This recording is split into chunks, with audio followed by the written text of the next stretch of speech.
네, 오윤혜 씨 어서 오십시오. 네, 반갑습니다. 네, 반갑습니다. 비 오는 월요일입니다. 예. 아주 많이 습한데 많은 분들 또 그렇습니다. 운전도 조심하시고 건강도 유의하시기 바랍니다. 주말을 보내셔서 그런지 생기가 넘치십니다. 네, 아니 주말을 보내서 네. 그냥 주말이 끝났기 때문에 저는 생기가 넘치는 겁니다. 저는 일하는 게 가장 좋거든요. 그렇군요. 네, 제 예. 생기의 비결은 일이다. 예. 자, 피드백 타임 시작해 보도록 멋지십니다. 하겠습니다. 6300님께서 안녕하세요, 권순표님. 오늘도 잘 듣고 있답니다. 우리나라 참 좋아졌어요. 검찰도 이제 찾아가는 서비스 하네요. 아유, 바쁜 사람들 정말로 좋겠네요. 김건희 여사님이 좋은 선례를 남겨주었네요. 예. 아, 이 한동훈 전 장관이, 한동훈 후보가 예. 그 비밀번호 20자리. 예. 사실 그 선례 때문에 또 막 그 이후에 또 후폭풍이 예. 있었잖아요. 이것도 검찰 곧 찾아가는 서비스 시행되려나요? 검찰 행정의 선진화 뭐 이런 건가요? 그런데 네. 이 서비스 아무나 받을 수 없을 겁니다. 당연하죠. 분명히 검찰에는 성역도 예. 있더라라는 생각을 이 해보고 서비스 아무나 기대하시면 큰일 날 텐데요. 맞습니다. 그리고 오히려 국민들에게 더 화를 불러일으켰다. 예. 네, 마지막 순간까지. 이런 국민들의 화를 불러일으킬 것인지 아닌지는 이 검찰이 이번 소환 조사에서 전혀 고려를 하지 않았을 겁니다. 아, 그렇군요. 국민들이 화를 낼 것도 알았다는 게 제 생각입니다. 예. 아, 네. 그럼에도 불구하고 뭐 중요치 않아 이렇게 생각했을 가능성이 크다는 것이 제 해석입니다. 예. 네. 알겠습니다. 9493님께서 어둡고 암울한 시대의 우리 시대의 상처를 어루만져 주던 고 김민기님 서로 모두 다 버리고 나 이제 가노라. 당신의 노랫말처럼 이제는 평안한 곳에 이르시길 바랍니다. 감사했습니다. 예. 한 분 댓글 뛰어넘으신 거 아시죠? 안 보였는데. 네, 하나 더 소개해드립니다. 3700님. 김건희 여사 소환조사가 제3회 장소에서 비밀스럽게 진행된 건 공정과 상식에 어긋나고 그 조사가 검찰총장 모르게 진행된 건 위계질서 붕괴 아닌가요? 김건희 여사 관련된 건 시작부터 끝까지 정상적인 게 없어 보여 답답함을 너무 화가 납니다. 이게 윤석열 검찰총장 시절에 만약에 일어났다면 어떻게 됐을지도. 그런데 이런 어떤 국민들이 답답함과 어떤 풀리지 않은 억눌림이 있으면 그건 언제든가 해소되더라고요. 반드시. 네, 반드시 해소돼야 된다고 생각합니다. 지난 역사를 보면 다 해소가 되더라고요. 어떤 방식이든 보면. 네, 예. 검찰은 정말 개혁의 대상이 아니라 저는 이제 해체의 대상이 맞다 이런 생각도 해봅니다. 꼭 반드시 이뤄지기를 바라보고 오늘 이제 댓글에서도 언급됐었던 김민기 선생님께서 노래들을 소개를 해드리려고 합니다. 김민기 선생님께서 향년 73세로 별세했다는 소식이 알려졌습니다. 그렇습니다. 먼저 이 소식을 듣고 우리 앵커님은 어떠셨을까요? 이분은 그러니까 저희 세대, 특히 저희 앞뒤에 한 5, 6년, 10년까지 네. 뭐 뒤에 10년도 마찬가지죠. 그러니까 한 20년 저희 청춘에 있어서 이분의 음악은 뭐랄까요? 약간 영혼의 한 조각을 완전히 물들여버린 분명히 그러니까 이 남일이 아닌 노래를 그러니까 꼭 이거는 그 사람의 기질이 어떻건 성향이 어떻건 상관없이 저희 시대 청춘에 있어서는 이 노래는 어떤 삶의 한 조각이죠. 뭐 그 외에 그것도 아무것도 아니에요. 그냥 조각이에요, 삶에. 그러니까 그렇군요. 예, 특히 이 세 곡, 특히 아침 이슬 이 노래는 뭐 저희들로서는 예를 들어 물론 대학에 다니는 친구들이 더 했겠죠. 뭐 여러 가지 상황 때문에. 그러나 이 노래 자체는 저희 세대에는 정말 삶의 한 조각이라고밖에 볼 수 없는 일부라고밖에 볼 수 없는 그런 노래였죠. 그럼 김민기님의 그럼 아침 이슬 잠시 예. 들어보고 오겠습니다.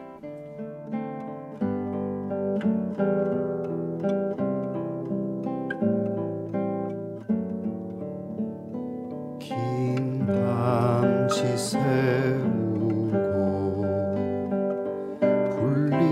불림마다 맺힌 진주보다 더 고운 아침 이슬처럼 내 맘에 서름이 알알이 맺힐 때 아침 동산에 올라 작은 미소를 배운다. 태양은 묘지 위에 붉게 떠오르고 한낮에 찌는 더위는 나의 시련일지라 나 이제 가노라 저 거친 광야에 서러움 모두 버리고 나 이제 가노라.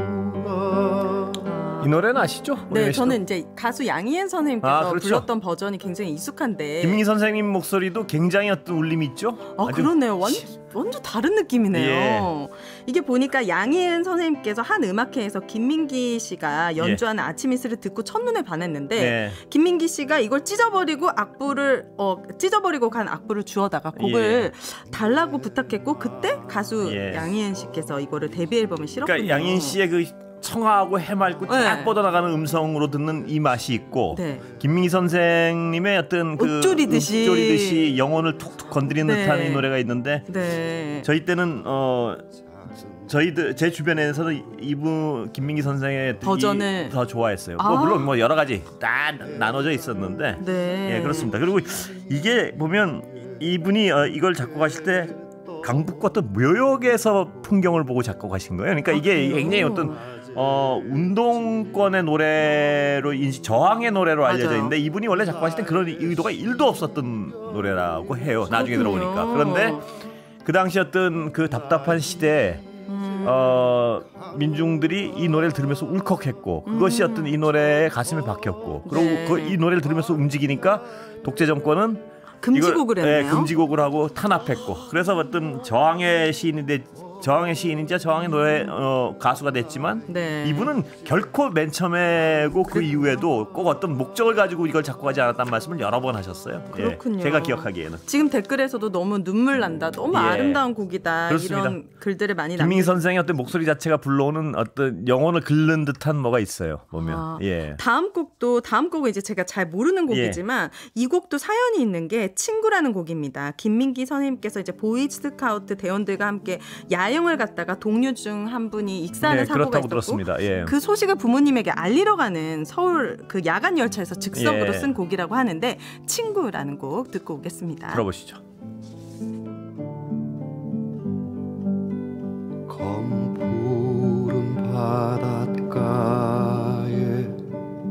비가 내리면 어디가 하늘이고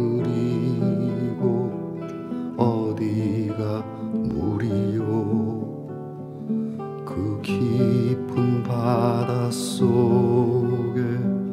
고요히 잠기면 무엇이 산 것이고 무엇이 죽었소 눈앞에 떠오는 친구의 모습 흩날리는 꽃잎 이 노래도 참 어떤 이게 원래는 그 아까 설명해 주셨지만 어떤 친구의 죽음, 우연한 죽음, 사고죠. 그러니까 시스템이 뭐가 제대로 안 돼 있어 사고로 죽은 친구를 기리는 노래였는데 이게 당시 어떤 시대 상황과 맞닿아 가지고 시위를 하다 돌아가신 분들 그런 분들을 생각하면서 여러 어떤 시위대에 참여한 민중들이 부르기 시작했죠. 그래서 그러니까 이분은 어떤 굉장히 인간 보편적인 감수성을 노래하는데 그 시대가 이분을 저항의 시인으로 거듭나게 한 거죠. 저는 나중에 듣고 알았어요. 전 원래부터 이런 목적성을 가지고 작곡한 줄 알았어요. 저는. 그렇군요. 근데 저도 나중에 알았어요. 그런데 너무나 그 시대에 어떤 동시대를 살던 분들이 이분의 노래가 보편적인 정서를 얘기했지만 독재 정권이 보기엔 그 보편적인 정서가 보편적인 정서가 아니겠죠. 거죠. 불편했겠죠. 그러니까 그렇군요. 투사를 만든 거죠. 이 노래를. 투사의 노래를 만든 거죠. 마지막으로 들어보실 노래가 상록수라는 노래인데 이 아시죠? 곡도 금지곡이 되어버렸다고 합니다. 정부와 정부의 겁니다. 검열을 통해. 자, 상록수도 들어보고 오겠습니다.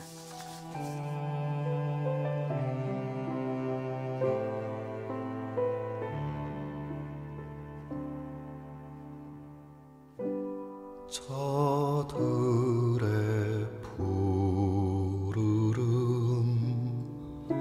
솔잎을 보라 돌보는 사람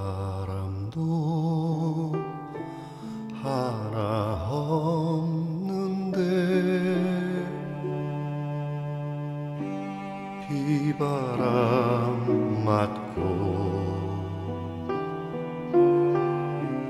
눈보라 쳐도 온누리 끝까지 맘껏 부르다. 제가 네, 예. 최근에 본 돌풍이라는 드라마에 예. 인상 깊은 대사가 있어서 그 예. 인사로 마무리 짓고 예, 싶어요. 그렇게 하시죠. 죄 지은 자가 부끄러워하는 세상, 예. 강자의 방패가 아니라 약자의 눈물을 닦아주는 세상, 다 쓸어버리고 그런 세상 만들고 싶다. 무엇보다도 죄를 지은 자가 부끄러워하는 세상이 왔으면 좋겠습니다. 예. 감사합니다.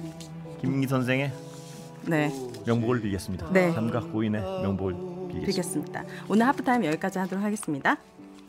땀 흘리리라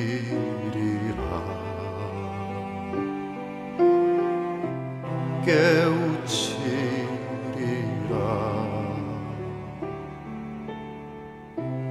거친